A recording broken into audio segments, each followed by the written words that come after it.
শুরু হচ্ছে আজকের আলোচনা হাই ভোল্টেজ মডেল 35। আজকে আমরা 20 কোশ্চেন অ্যানালাইসিস করব এবং এই 20টি কোশ্চেন আমরা নিয়েছি এক্সপার্ট ইংলিশ বই থেকে। তো চলুন চলে যাই আজকের আলোচনার প্রথম প্রশ্নে। Question number 1, choose the correct sentence. Just 5 second টাইমের মধ্যে নিজেরা দেখার চেষ্টা করবেন। পরীক্ষার হলে কিন্তু এই 5 সেকেন্ড টাইমও পাওয়া যায় না, তারপরে না পারলে বাকিটা আমি দেখব। বলেন 1 নম্বর কোশ্চেন অ্যান্সার কি হবে? কোশ্চেন নাম্বার 1 বলছে চুজ দ্য কারেক্ট সেন্টেন্স। এখানে কোনটা সঠিক বাক্য সেটা বের করতে বলছে। Omar Khayyam is rarely born. Omar Khayyam is rarely born. A Omar Khayyam is rarely born. An Omar Khayyam is rarely born. The Omar Khayyam is rarely born. কি হবে এটা? বগুড়া থেকে আসেন হচ্ছে সোহাগ খাতুন। ওকে, সোহাগী। এই প্রশ্নটা রুলসটা কি? রুলসটা হচ্ছে যদি কোনো সেন্টেন্সে কোনো বিখ্যাত ব্যক্তির নাম দ্বারা ওই ব্যক্তিকে না বুঝিয়ে বরং ওই ব্যক্তির গুণের সকল মানুষকে বোঝানো হয়, তখন ওই সেন্টেন্সে ওই প্রপার নাউনটার সামনে আর্টিকেল হিসাবে এ বা অ্যান ইউজ করতে হয় উচ্চারণের ভিত্তিতে। তো নামের উচ্চারণে এখানে ওমর আছে, দ্যাটস ওয়াই এখানে আর্টিকেল হবে অ্যান। তো an Omar Khayyam is really born কথাটার মানে হচ্ছে ওমর খৈয়ম নামের বিখ্যাত ব্যক্তিরা বছর বছর জন্মে না। ক্লিয়ার? এখানে কেউ শুধু ওমর খৈয়ম বললে ভুল হবে, এ ওমর বললে ভুল হবে, দা ওমর বললে ভুল হবে। কারণ এই সেন্টেন্সের মিনিংটা এইভাবেই দিচ্ছে যে ওমর খৈয়ম যে বিখ্যাত ব্যক্তি, ওমর খৈয়মের মতো বিখ্যাত ব্যক্তিরা বারবার পৃথিবীতে আসে না। দ্যাটস ওয়াই অ্যান্সারটা হবে সি নাম্বার। ওকে, আল আমিন বলছেন এক্সপার্ট ইংলিশ বইয়ের প্রাইস, এক্সপার্ট ইংলিশ বইয়ের প্রাইস 580 টাকা। 2 নম্বর প্রশ্ন, নিচের কোন বাক্যটি শুদ্ধ? বলেন নিচের কোন বাক্যটি শুদ্ধ? খুব গুরুত্বপূর্ণ আরেকটা প্রশ্ন। নিচের কোন বাক্যটি শুদ্ধ? রোকনুজ্জামান কুড়িগ্রাম থেকে আছেন। সোহাগী বলছিলেন হলো সি নাম্বার, রাইট। 2 নম্বর, নিচের কোন বাক্যটি শুদ্ধ? এখানে কোন বাক্যটি শুদ্ধ? Our sun is better today. The bus service has been cancelled due to fog. I have a lot of furnitures for sale. He prevented me to go. সামনে আসন্ন প্রাইমারি, নিবন্ধন এবং বিসিএস সকল পরীক্ষাতে এই কারেকশন থেকে কোশ্চেন থাকবে। তানিয়া আছেন মেহেরপুর থেকে, শেয়ার করে দিবেন বন্ধুদেরকে, শেয়ার করে দিবেন। 2 নাম্বার কি হবে অ্যান্সারটা? কোন বাক্যটি শুদ্ধ? আচ্ছা, প্রথম বাক্য বলছে our sun is better today. মনে রাখবেন, যদি কোনো সেন্টেন্সে আগের দিনের তুলনায় আজকে অথবা পূর্ববর্তী কোনো সময়ের চেয়ে বর্তমান সময়ে যদি কোনো অ্যাডজেটিভের তারতম্য বা পার্থক্য বোঝাতে চায়, তাহলে ওই বাক্যে কম্পারেটিভ ডিগ্রি ইউজ করা হয়। তো বলতেছে our sun is better today, এখানে একটা অতিরিক্ত অংশ উজ্জ ছিল, সেটা হচ্ছে than yesterday. Than yesterday, than yesterday.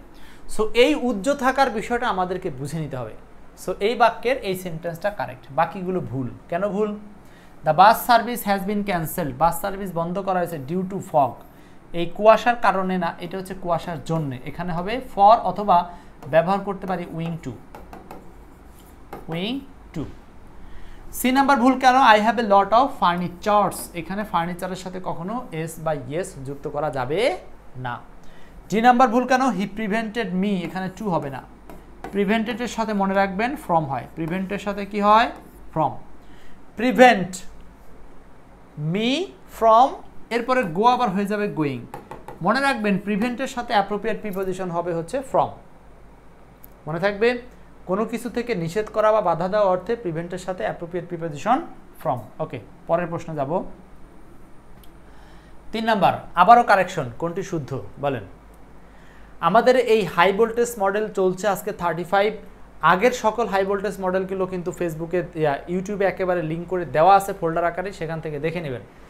Primary নিবন্ধন সার্কুলার কবে হতে পারে? খুব শীঘ্রই, একেবারে নিকটে চলে আসছে, খুব শীঘ্রই। কোন বাক্যটি শুদ্ধ? এখানে 3 নম্বরে কোন বাক্যটি শুদ্ধ? It rained for 3 days, bread and butter are necessary, it has been raining for 3 days, Shahid can do anything what he likes, সে যা পছন্দ করে। এখন দেখেন তো এখানে কি হবে? ইট রেইনড ফর 3 days, এটা ভুল না সঠিক? ভুল। কেন? কারণ যদি কোনো সেন্টেন্সে ফর প্লাস সময়বাচক শব্দ থাকে, তাহলে ওই বাক্যটাকে আমরা টেন্স হিসাবে ব্যবহার করব present perfect continuous, present perfect continuous. So এখানে টেন্সে ভুল আছে। ব্রেড অ্যান্ড বাটার, এখানে আর হবে না, আরে ভুল আছে। কেন জানেন? ব্রেড অ্যান্ড বাটার কথাটার বাংলা হচ্ছে জীবিকা নির্বাহ। কথার বাংলা কি বলেন? জীবিকা নির্বাহ, এটা একটা ফ্রেজ। তো জীবিকা নির্বাহ বোঝাতে এটা একটা সিঙ্গুলার ফ্রেজ, এই জন্য এখানে আর হবে না, হওয়ার দরকার ছিল is. It has been raining for 3 days, এইটা সঠিক বাক্য, এই যে এটার এগেইনস্টে এটা সঠিক। Shahid can do anything what he likes, সে যা পছন্দ করে তাই করতে পারে। এখানে লাইকস না দিয়ে হোয়াট হি ওয়ান্টস দিলে সব বাক্যটা পারফেক্ট হতো, সে যা চায় তাই সে করতে পারে। সো 3-এর অ্যান্সার হচ্ছে সি নাম্বার। পারবো তো সবাই নাকি? এগুলো কিন্তু সব গুরুত্বপূর্ণ প্রশ্ন, বারবার বিভিন্ন পরীক্ষা আসা। 4 নাম্বার, নিচের কোন বাক্যটি শুদ্ধ বলেন? 4 নাম্বারটা চলছে হাই ভোল্টেজ মডেল 35। আজকের 35 মডেলে আমরা মোট 20টা প্রশ্ন সলভ করব। সর্বোচ্চ শেয়ারকারী এবং অংশগ্রহণকারী শুরু থেকে শেষ পর্যন্ত কমেন্ট যারা করবেন এই বইটি পাবেন গিফট। আজকের ঘোষণা, নিচের কোন বাক্যটি শুদ্ধ? Bread and butter are necessary, bread and butter are necessary. Rahim is not so coward, we write by ink, have you not finish the work yet. বলেন কি হবে? সোহাগী বলছিলেন সি নাম্বার, আলামিন বলছিলেন সি নাম্বার। হ্যাঁ, এখন বলেন।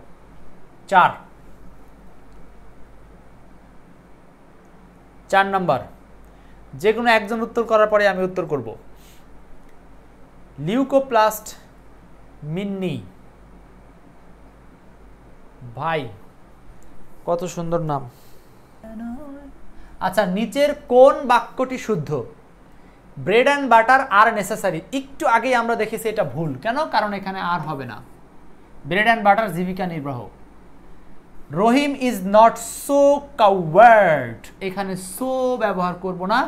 যদি সাধারণ অ্যাসার্টিভ পজিটিভ সেন্টেন্সে কোনো অ্যাডজেক্টিভকে জোর প্রদান করতে হয় বা এমফাসাইজ করতে হয়, তাহলে এখানে বসাতে হয় ভেরি, এখানে বসাতে হবে very. We write by ink, মনে রাখতে হবে কলমের কালি দিয়ে কোনো কিছু লেখা, এখানে রাইট বাই হবে না, এখানে হওয়া উচিত ছিল রাইট ইন উইঙ্ক। আর রাইট, এটা হবে রাইট ইন উইঙ্ক, তাই না? এটা হচ্ছে বাই হবে না, রাইটের সাথে হবে ইন। আর 4 নাম্বারটা তাহলে সঠিক নাকি? 4 নাম্বারটা সঠিক। Have you not finish the work yet, তুমি কি এখনো কাজটি শেষ করোনি? তুমি কি এখনো কাজটি শেষ করোনি? সো অ্যান্সারটা হবে 4। রাকফিনা অনেকগুলো শেয়ার করেছেন, পুরো ক্লাস থাকতে হবে এবং শেয়ারের সংখ্যা বাড়াতে হবে। 5 নাম্বার, হাই তার মামা আজ জীবিত নেই, এর ইংলিশ কি হবে? দেখেন, এটা একটা ট্রান্সলেশন দিয়েছে। আপনারা জানেন যে 9 কোড অফ ট্রান্সলেশন বই আছে না, সেখানে কিন্তু এই ট্রান্সলেশনগুলো সব স্পষ্ট করে দেওয়া আছে। 9 কোড অফ ট্রান্সলেশন একেবারে ছোট্ট একটা বইয়ের মধ্যে ট্রান্সলেশন শেখার পুরো কৌশল আছে। 5 নাম্বার, হাই তার মা আজ জীবিত নেই, তার মা আজ জীবিত নেই, এটাকে আমরা কিভাবে ইংলিশ করতে পারি? অ্যালাস, অ্যালাস, অ্যালাস, মোটামুটি সবগুলোই দেওয়া যায়, কিন্তু সমস্যা হচ্ছে জীবিত নেই এই অর্থে আমরা ব্যবহার করব নো মোর, নো মোর। তো নো মোর টুডে তার মানে হচ্ছে আজ জীবিত নেই, he is no more today, মানে আজ জীবিত নেই। এখানে অ্যান্সারটা হবে এ নাম্বার। আর বাকিগুলো কাছাকাছি অর্থ হলেও একেবারে এ নাম্বারের সাথে পারফেক্ট মিনিং দিবে না, ঠিক আছে? এই জন্য 5-এর অ্যান্সার করব A number. Saimon, Farzana, okay right. Next 6, put out মানে কি? পুট আউট এটা আমরা অনেকেই হয়তো জানি, আমরা গ্রুপ ভার্ব বা ফ্রেজাল ভার্ব পুট সংক্রান্ত ব্যবহার শিখেছি। পুট, পুটের সাথে আউট দিলে কথাটার মানে কি? এই যে আউট, এটা অনেকের মনে থাকে না, আউট লিখতে টি লাগে, একইভাবে লাইট, লাইট মানে কি? বাতি মনে করেন, হ্যাঁ, এই যে লাইটের টি, আউটের টি। তো সেমভাবে আপনি মনে রাখতে পারেন বাতি নিভিয়ে ফেলা, বাতি নিভিয়ে ফেলা, পুট আউট, বা এটাকে বলতে পারেন বাতি নিভানো। 6-এর অ্যান্সার হচ্ছে বি নাম্বার, 6-এর অ্যান্সার বি নাম্বার। আচ্ছা, আমি কি একটু দ্রুত পড়াচ্ছি না? ঠিক আছে, আমি খুব সময় নষ্ট করছি না। অন্যান্য জায়গাতে আপনারা দেখবেন যে অনেক কথা বলে সময় নষ্ট হয়, আমরা অত সময় নিব না। গুরুত্বপূর্ণ সময়, সামনে পরীক্ষা, স্পেশাল বিসিএস, একেবারে জীবন মরণ দিয়ে পড়াশোনা করতে হবে। He is engaged dash writing books, he is engaged dash writing books, সে জড়িত বই লিখায়, সে জড়িত কিসে? বই লিখায়। তো এখানে আমরা কি করব? হি is engaged dash writing books, এটা অ্যান্সার হবে ইন। মনে রাখতে হবে এঙ্গেজ শব্দটার সাথে ইন প্রিপোজিশন বসে, এটা অ্যাপ্রোপ্রিয়েট প্রিপোজিশনের ইউজেস। তার মানে হি এঙ্গেজড ইন রাইটিং বুকস, কয়েকবার পড়ে ফেলবেন আমি ক্লাস নেওয়ার সময়। তো কোনো কিছুর সাথে নিযুক্ত হওয়া বোঝাতে engage in, engage in, engage in মনে রাখতে হবে, engage in. Next 8 number debar. Debar কথাটার মানে কি? এটা মাঝে মধ্যে আমি আর মাথা থেকে হারিয়ে যায়, এটা ভুলে যাই, অনেকবার চেষ্টা করি কিন্তু ডিবার্টের মিনিংটা ভুলে যাই। ডিবার্ট মানে কি? ডিবার্ট মানে বাস্তবতা বা রিয়ালিটি। সো এখন ডিবার্ট মানে বাস্তবতা বা রিয়ালিটি, এটা মনে রাখবেন বা কিভাবে? মনে রাখা একটু কঠিন। ডিবার্ট বাস্তবতা বা ইন রিয়ালিটি, বাস্তবতা বা ইন রিয়ালিটি বোঝাতে এই ডিবার্ট শব্দটি ব্যবহার করা যায়। ডিবার্ট, ডিবার্ট মানে কি? ইন রিয়ালিটি বা বাস্তবতা। 8 নম্বর অ্যান্সার হচ্ছে বি নাম্বার, 8 এর অ্যান্সার বি।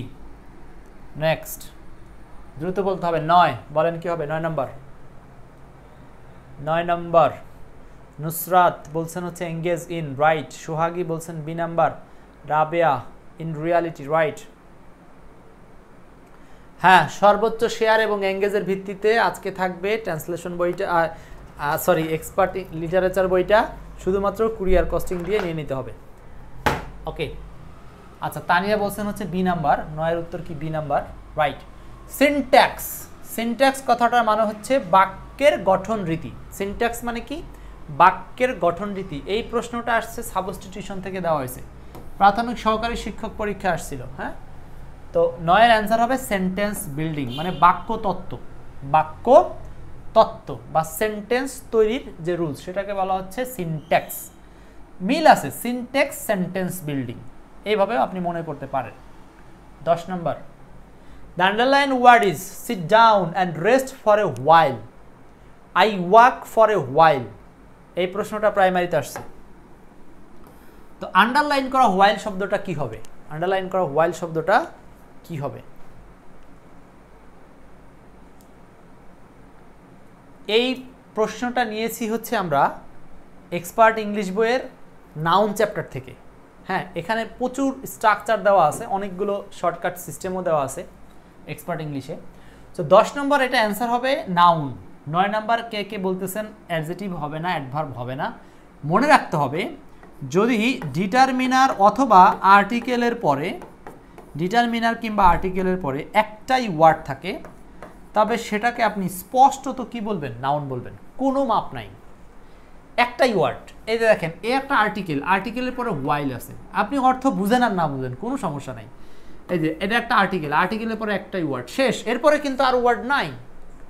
সো মনে রাখতে হবে আর্টিকেল বা অ্যাডজেক্টিভ বা ডিটারমিনারের পরে লাস্ট একটাই ওয়ার্ড, সেটা নিঃসন্দেহে কি হবে? সেটা হবে, বলেন কি হবে? নাউন, সেটা হবে নাউন। সো এটা নাউন। 10 এর অ্যান্সার হচ্ছে ডি নাম্বার। এরপর 11 দেখি কে কে পারছেন। 11 নাম্বারটা এটা দিয়েছি হচ্ছে ভয়েস চেঞ্জ থেকে, ভয়েস চেঞ্জ থেকে দিয়েছি। 11 নাম্বারটা দিয়েছি হচ্ছে ভয়েস চেঞ্জ থেকে। What can not be cured must be endured, what can not be cured must be endured, এটাকে অ্যাক্টিভ করতে হবে। What can not be cured must be endured. Okay, আমরা এখানে বিশেষ কিছু নিয়ম আগে আপনারা চেষ্টা করেন, ফার্স্ট আপনারা ট্রাই করেন। What can not be cured must be endured. Sumaiya বলছেন হচ্ছে 11 উত্তর হচ্ছে সি নাম্বার। রাবেয়া বলছেন 11 ডি নাম্বার। ওকে, রাবেয়া ফাইনালি পেরেছেন, এটা উত্তর ডি নাম্বার। মূলত এই প্রশ্নটা ছিল প্যাসিভ মুডে। দেখেন, what can not be cured, এই যে বি প্লাস ভি3 মানে passive, must be endured B plus ভি3 মানে প্যাসিভ। সো এটাকে আমাকে ঘুরিয়ে অ্যাক্টিভ করতে হবে। এখন অ্যাক্টিভ যদি করেন, প্রথমত আপনি খুঁজেন এখানে ক্যান নটের পরে ভি1 কিউর লাগবে আর মাস্টের পরে ভি1 এন্ডিউর লাগবে। আপনি যদি শর্টকাট সিস্টেমে বের করতে চান তাহলে বুঝবেন। তো এখানে মাস্টের পরে বি আরেকবার আসবে না, ক্যান নট কিউর মাস্ট এন্ডিউর, এই দুটার ম্যাচিং আছে, কিন্তু সমস্যাটা আছে। সমস্যা কি? আমাদেরকে নিঃসন্দেহে সাবজেক্ট অবজেক্টের পরিবর্তনের বিষয়টাও খেয়াল করতে হবে। খেয়াল করেন তো, এখানে উই মাস্ট এন্ডিউর আমরা অবশ্যই সহ্য করব হোয়াট উই ক্যান নট কিউর, যেটাকে আমরা সমাধান করতে পারিনি সেটাকে অবশ্যই আমরা কি করব, সহ্য করব। এখন যারা সি নাম্বার তো হবেই না, দেখেন এখানে আমরা বি নাম্বার বলতে পারি কিনা। বি নাম্বার পারবো, we can not cure what we must endure. এখানে অর্থটা মিলবে না, আপনি বি নাম্বার বলে দেখেন মিনিংটা কি। এখানে মিনিংটা কি বলছে, মিনিংটা বলছে হোয়াট ক্যান নট বি কিউরড, মানে যা আরোগ্য হতে পারে না, মাস্ট বি এন্ডিউরড, অবশ্যই সেটাকে কি করতে হবে, সহ্য করতে হবে। বুঝাতে পারছি? তার মানে যা কিউর হয় না, আরোগ্য হয় না, সেটাকে অবশ্যই কি করতে হবে, সহ্য করতে হবে। যেমন ঘরের স্ত্রী কখনো কি হয় না, ঘরের স্বামী যার যার কাছে যেটা সেটা কখনো কিউড হয় না, এই জন্য সহ্য করতে হবে, পরিশুদ্ধ হয় না। তো সেমভাবে এখন হোয়াট শব্দটাকে কেন আমরা মাঝে দিচ্ছি, হ্যাঁ দেখেন হোয়াটের সাথে যেটা ছিল কিউর, সেটা কিন্তু আমাকে হটের সাথেই ব্যবহার করা হচ্ছে। এইবার বুঝতে পারছেন কিনা? এই হটযুক্ত অংশটা সাবঅর্ডিনেট ক্লজ, আর এই বাক্যে বাকি অংশটা মেইন ক্লজ। সো মেইন ক্লজকে এখানে আমরা সামনে আনছি। এখন সামনে আনার ক্ষেত্রে একটা অতিরিক্ত সাবজেক্টের সাহায্য নিয়েছি, আমার মনে হয় বুঝতে পারছেন। ক্লিয়ার? উই শব্দটা এখানে অবজেক্ট আকারে ছিল বাই আস, সেই বাই আসকে আমরা সাবজেক্টের পজিশনে আনছি। ক্লিয়ার? রাবেয়া বলছেন প্রতিদিনই ক্লাস হয়, হ্যাঁ আমরা চেষ্টা করি প্রতিদিন রাত 10টায় ফ্রি ক্লাস নিতে। 12 নম্বর, no one can dash that he is clever. No one can dash that he is clever. কেউ, আচ্ছা এখানে বাংলাটা দেওয়া আছে, এটা অনেকবার আসছে, এটা একটা কি একটা প্রশ্ন বলেন তো। 16তম বিসিএসে আসছে, 21তম বিসিএসে আসছে, 45তম বিসিএসে আসছে, কপালে থাকলে 49তম বিসিএসেও পেয়ে যাবেন। যারা 49তম বিসিএসে একেবারে হাই ফ্রিকোয়েন্সি জিনিস পড়তে চান, তারা হাই ভোল্টেজ 1 থেকে 35 পর্যন্ত ইউটিউব চ্যানেলে দেওয়া আছে, সেখান থেকে পড়ে নেবেন। এরপরে দেখেন 12 নম্বর, তো এটা হবে নো ওয়ান ক্যান, ডিনাই অস্বীকার করা, ডিফাই অসম্মত হওয়া, ডিসকার্ড বাদ দেওয়া, ডিনাউন্স ঘৃণা করা। সো এটা অ্যান্সার হবে ডিনাই। কেউ অস্বীকার করতে পারে না যে সে চালাক, মানে প্রত্যেকে যার যার জায়গা থেকে তাকে চালাক মনে করে। এবার সেটা আমি কি আপনি কি, যার যার জায়গা থেকে সে নিজেকে কি মনে করে, চালাক মনে করে, খুবই স্বাভাবিক। সো 12-এর অ্যান্সারটা হচ্ছে নাম্বার। এবং next 13, he went to the airport to see dash her uncle. To see dash her uncle, এটা 17তম বিসিএসে, 17তম BCS written. He went to the airport to see dash her uncle, 17তম বিসিএস আসছে। কি হবে এটা?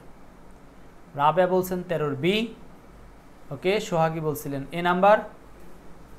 হি ওয়েন্ট টু দ্য এয়ারপোর্ট, সে এয়ারপোর্টে গেল, টি সি, এই যে সি, সি হচ্ছে একটা ফ্রেজাল ভার্ব, হ্যাঁ এই ফ্রেজাল ভার্বের সাথে কোন প্রিপোজিশন দিলে কি অর্থ হয় সেটা জানতে হবে। সি এর সাথে অফ মানে হলো বিদায় জানানো, সি অফ মানে হলো বিদায় জানানো, সি অফ মানে হলো বিদায় জানানো। 13 অ্যান্সার হচ্ছে B number, right. Okay next 14, pass away. Pass away, এটাও দেখেন একটা phrasal verb, pass group verb. খুব সুন্দরভাবে ফ্রেজাল ভার্বগুলো কিন্তু এক্সপার্ট ইংলিশ বইতে বিশ্লেষণ করে দেওয়া আছে, এবং 3টা স্টেপে কীভাবে মনে রাখবেন সেভাবেও আলোচনা করা আছে। তো যাদের গ্রুপ ভার্ব মনে থাকে না তাদের ঔষধ বা ট্যাবলেট কিন্তু এই বই, ঠিক আছে। পাস অ্যাওয়ে মানে কি, এটা দেখেন 6ষ্ঠ বিজিএসে আসছিল। পাস অ্যাওয়ে মানে হচ্ছে মারা যাওয়া, টু ডাই। পাস অ্যাওয়ে মানে টু ডাই, পাস অ্যাওয়ে মানে হলো টু ডাই, টু ডাই মারা যাওয়া, পাস অ্যাওয়ে মারা যাওয়া, পাস অ্যাওয়ে মারা যাওয়া। এগুলো বিশেষ ক্ষেত্রে আপনি সবসময় এটাকে সূত্র দিয়ে মনে রাখার চেষ্টা করলে লাভ হবে না। এটা কিছু জিনিস আছে এক্সাম্পল দিয়ে বা নর্মালি মনে রাখার চেষ্টা করতে হবে। যেমন the man has passed away মানে লোকটি মারা গিয়েছে, অথবা has been passed away by car accident, এভাবে বলতে পারেন। মানে লোকটি গাড়ির অ্যাক্সিডেন্টে কি হয়েছে, পাস অ্যাওয়ে হয়েছে, মারা গিয়েছে, টু ডাই। 15 চলছে হাই ভোল্টেজ মডেল 35। আজকের এই 35 হাই ভোল্টেজ মডেলও 20টা কোশ্চেন আলোচনা চলবে। She argued dash me about the marriage. He argued dash me about the marriage. So এটাকে আমরা কি করতে পারি? আর্গু। তো এখানে আর্গু শব্দের সাথে একটা অ্যাপ্রোপ্রিয়েট প্রিপোজিশন ইউজ করতে হবে। আর্গু শব্দের সাথে একটা অ্যাপ্রোপ্রিয়েট প্রিপোজিশন ইউজ করতে হবে। Argue with me for to. কোনো ব্যক্তির সাথে যদি কোনো বিষয়ে যুক্তি উপস্থাপন করা হয়, কোনো ব্যক্তির সাথে কোনো বিষয়ে যুক্তি উপস্থাপন করা হলে আমরা আর্গুর সাথে ব্যবহার করব উইথ। তাহলে এটা অ্যান্সার হবে কি বলেন? Argue with. He argues with me, আমার সাথে, অ্যাবাউট সামথিং। সো আপনাদেরকে এটা মনে রাখতে হবে এভাবে, আর্গু প্লাস উইথ দিয়ে সামবডি আর হলো অ্যাবাউট দিয়ে সামথিং, অ্যাবাউটের পরে সামথিং।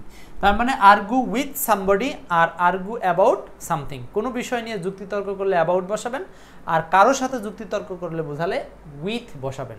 ঠিক আছে? খুব গুরুত্বপূর্ণ প্রশ্ন। 15 নম্বর। 16 চলছে high voltage model 35।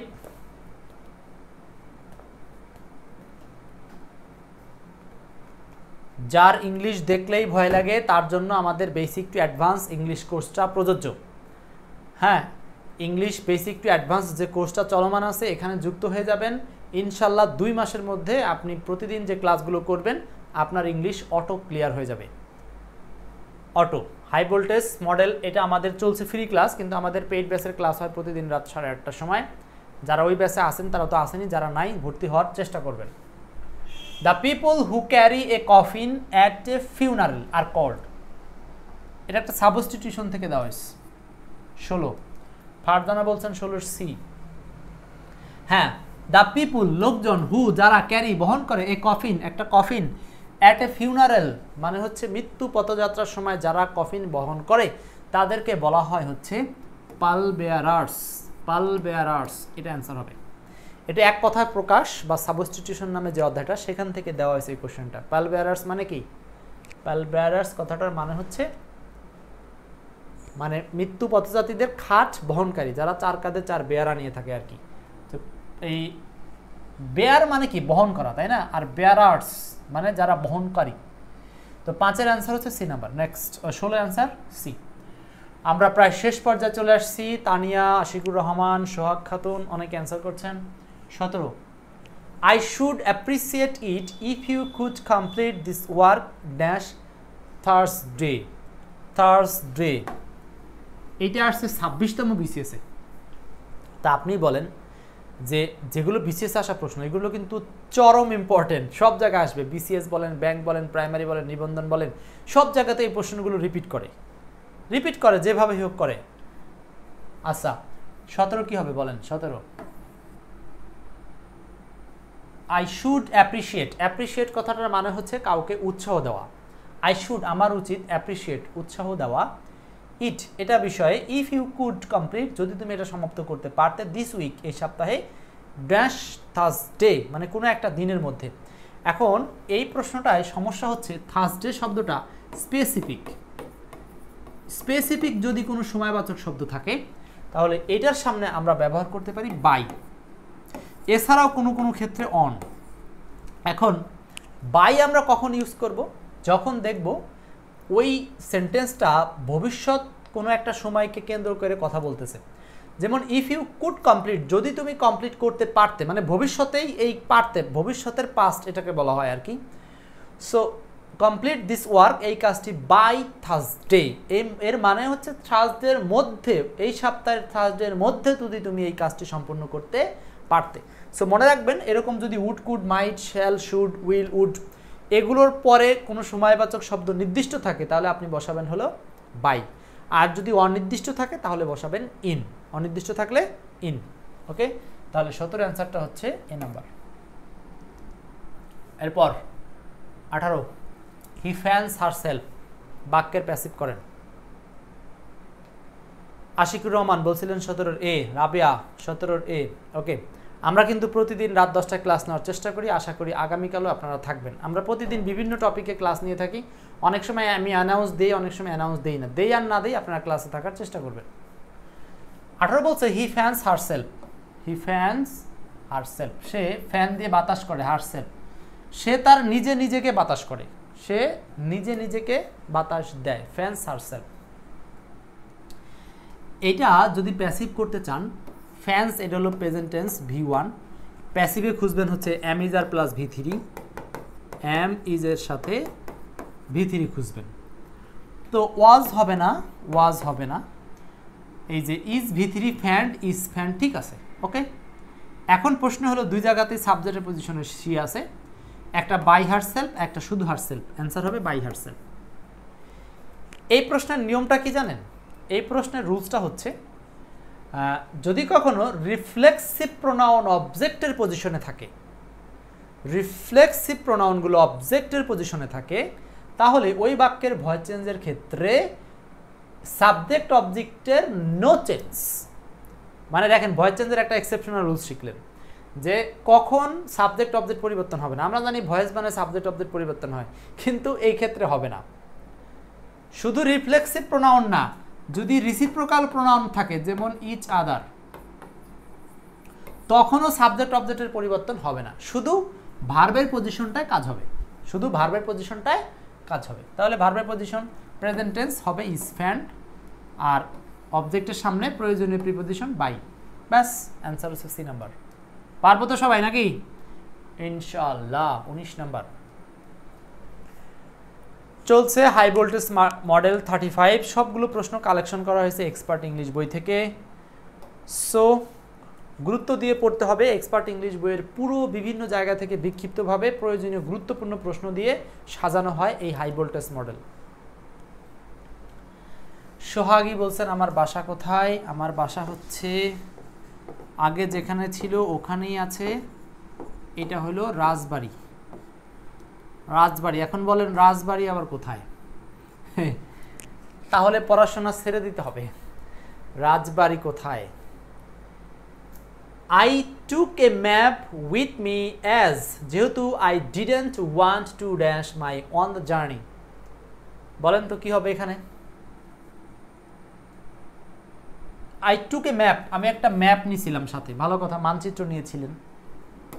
as I didn't want, যেহেতু I didn't want, আমি চাচ্ছিলাম না যে to dash my on the journey, মানে আমি আমার জার্নিতে কি হারিয়ে যেতে চাচ্ছিলাম না। সো এখানে হারানো অর্থে, হারানো অর্থে আমি ব্যবহার করব কি বলেন?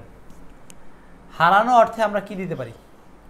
লস নাকি লুজ নাকি লস, এইটা দিয়েছি। কমন মিস্টেক নামে একটা অধ্যায় আছে এই বইতে, সো সেই কমন মিস্টেক্স একটা অধ্যায় থেকে দিয়েছি। কমন মিস্টেক্সের মধ্যে বলা আছে দেখবেন, এই লুজ, এটা বাংলা আছে লুজ, বলে না যে ক্যারেক্টার লুজ মানে ক্যারেক্টার ঢিলা, তার মানে জামা কাপড় লুজ ফিটিং, ঢিলে ঢালা ফিটিং, এইটা হচ্ছে সেই লুজ, ক্যারেক্টার লুজ বা জামা কাপড় লুজ, ক্লিয়ার? এটা হচ্ছে ঢিলে ঢালা বা আলগা। কিংবা আপনি যে লুজ শীট নেন পরীক্ষার হলে, সেই লুজ, এইটা হলো লুজ, হ্যাঁ, আলগা, এটা অ্যাডজেক্টিভ অর্থে। আর লস এইটার মানে হচ্ছে হারানো, যেটা ভার্ব হিসাবে কাজ করে, মানে আপনি কোনো কিছু হারালেন বা কোনো কিছু ক্ষয়ে গেল ভার্ব হিসাবে। আর এই লস শব্দের নাউন হিসাবে আসে এটা, লস মানে ব্যবসায় ক্ষতি, ব্যবসায়ের ক্ষতি, LOSS, এটা একটা নাউন ওয়ার্ড, এটা একটা নাউন ওয়ার্ড, আর উপরেরটা ভার্ব ওয়ার্ড। এখন এইখানে টু একটা প্রিপজিশনের পরে আমাকে নিতে হবে ভার্ব ওয়ার্ড, অ্যান্সার হচ্ছে বি নাম্বার। আর লস শব্দটা হলো হারিয়ে যাওয়া অর্থে, এটা পাস্ট পারফেক্টে, ঠিক আছে, পাস্ট পারফেক্টে। ফাইন, তানিয়া রাজবাড়ি চিনেন, ধন্যবাদ। তাহলে 19-এর অ্যান্সার হচ্ছে বি নাম্বার। তো মনে থাকবে, মনে থাকবে, আমি আবার বলছি, লুজ এটা একটা অ্যাডজেক্টিভ ওয়ার্ড, যেটার বাংলা হচ্ছে ঢিলে ঢালা বা আলগা। আর লস হারানো, এটা ভার্ব, এই লস এটা ক্ষতি, উচ্চারণ কিন্তু মূলত এই দুটো একই, ঠিক আছে? আশা করি বুঝতে পারছেন। 19 নাম্বার। নেক্সট, এবং আজকের আলোচনার সর্বশেষ প্রশ্ন 20, high voltage model 35-20। Sagarika late করে ফেলেছেন, রিপিট করে দেখে নিয়েন ক্লাসটা। The dash of the camel was found lying by the side of the canal. এটা অনেক জায়গায় আসছে, ঢাবি প্রাক প্রাথমিক সহ বিভিন্ন জায়গাতে আসছে।